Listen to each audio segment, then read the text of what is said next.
No one noticed the janitor at first. They never do. He pushed his mop quietly across the polished marble floor of the naval headquarters, eyes lowered, shoulders slightly bent from years of work and loss.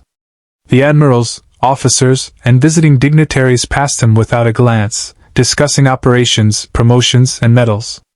Then one voice laughed. A powerful voice. "Hey, janitor!" The SEAL Admiral called out with a smirk, half joking, half bored. "What was your call sign back in the day?" The room chuckled. The janitor stopped. Slowly, he looked up and said 2 words. "Lone Eagle." The Admiral's smile vanished. The room fell dead silent.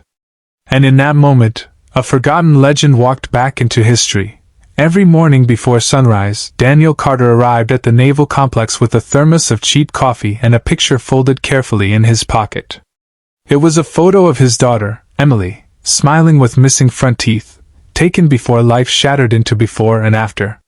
Daniel was a single father, a widower, and a janitor, 3 labels the world used to quietly dismiss him. He scrubbed floors, emptied trash, and listened to conversations he was never meant to join.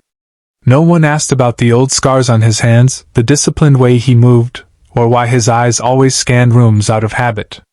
He was just the janitor. But Daniel's nights were longer than his days.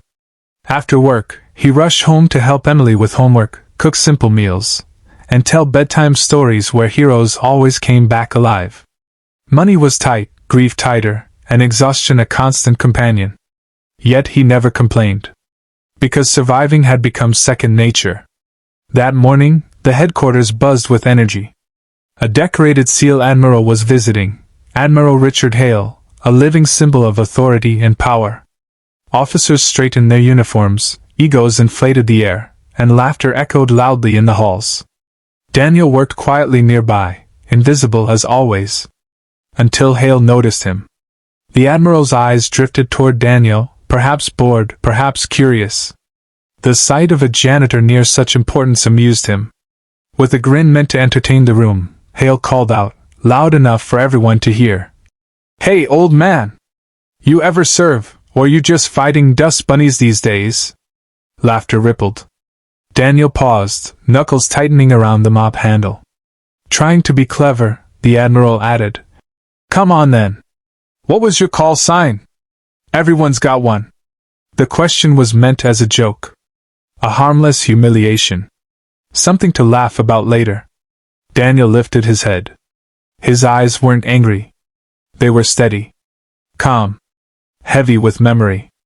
"Lone Eagle," he said quietly. The laughter died instantly. Admiral Hale's face strained of color. His jaw stiffened. For a man who had faced combat without blinking, this was different. This wasn't fear, it was recognition. And respect. Because Lone Eagle wasn't a nickname you forgot. It belonged to a ghost. A SEAL who walked into impossible missions alone and walked out with everyone alive. A man officially listed as retired, unofficially spoken of in whispers. The Admiral took a step closer. "That's not funny," he said slowly. Daniel met his gaze. "I'm not joking, sir." And just like that, the janitor's past came crashing back into the room. Silence pressed down on the room like gravity.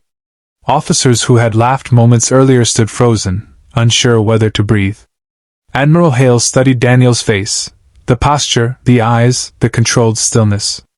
It all clicked. The reports. The classified files. The man who vanished after a mission went catastrophically right. "Lone Eagle died in Kandahar," Hale said quietly, almost to himself. Daniel nodded once. "That version of me did." Years earlier, Daniel Carter had been a SEAL whose missions were so dangerous they were never written down. Lone insertion. Lone extraction. No backup.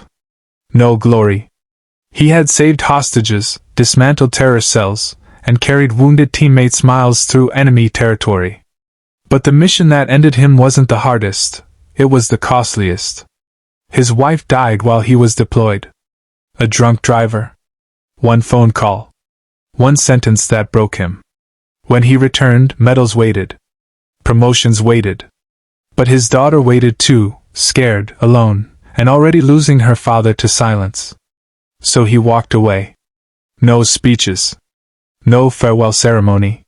He chose diapers over deployments, bedtime stories over gunfire, anonymity over honor. When money ran out, he took the first job he could find. Pride meant nothing compared to being there when Emily woke from nightmares. The Admiral straightened. Slowly, deliberately, he saluted. Every officer followed. Daniel flinched, uncomfortable. Sir, please. I'm just doing my job. Hale shook his head. No. You already did your job. Better than most of us ever could. Later that day, Hale visited Daniel's daughter's school. Scholarships were arranged. Medical bills erased. Daniel was offered positions, consulting roles, honors long overdue. He declined most of them. But he accepted one thing: respect. That night, Daniel tucked Emily into bed. She looked up at him and asked, "Daddy, were you really a hero?" He smiled softly, brushing her hair back. "No, sweetheart. I was just a man who came home."